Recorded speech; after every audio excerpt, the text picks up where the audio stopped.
കോഴിക്കോട് ഫറൂഖിൽ കള്ളനോട്ട് വേട്ട. ഒറ്റ രാത്രി നടത്തിയ റെയ്ഡിൽ 500 രൂപയുടെ 57 നോട്ടുകളും നോട്ട് അച്ചടിച്ചു വെച്ച 30 പേപ്പർ ഷീറ്റുകളും കണ്ടെടുത്തു. 5 പേർ അറസ്റ്റിലായിട്ടുണ്ട്. പിടിയിലായവരിൽ 2 പേർ ഡിഗ്രി വിദ്യാർത്ഥികളാണ്.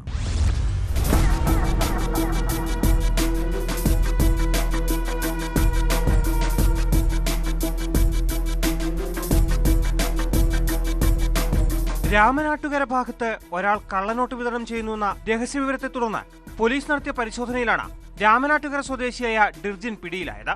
ഇയാളുടെ വീട്ടിൽ നടത്തിയ റെയ്ഡിൽ 500 രൂപയുടെ വ്യാജനോട്ടുകൾ കണ്ടെത്തി. തനിക്ക് കള്ളനോട്ട് നൽകിയത് കൊണ്ടോട്ടി സ്വദേശിയായ അതുൽ കൃഷ്ണയാണെന്ന് ഡിർജിൻ മൊഴി നൽകി.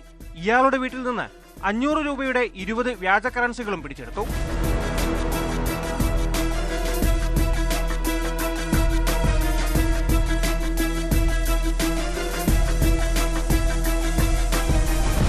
അതുലിന് നോട്ടുകൾ കൈമാറിയ അരീക്കോട് സ്വദേശികളായ അംജദ് ഷാ, അഫ്നാൻ എന്നിവരെ പിന്നീട് പോലീസ് കസ്റ്റഡിയിലെടുത്തു.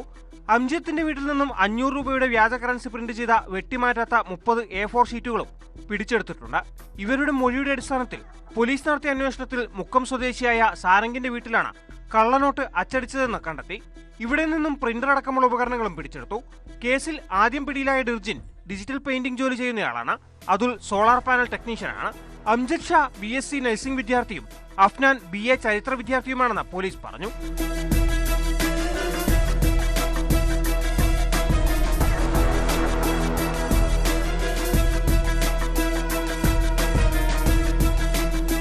ന്യൂസ് 18 കോഴിക്കോട്.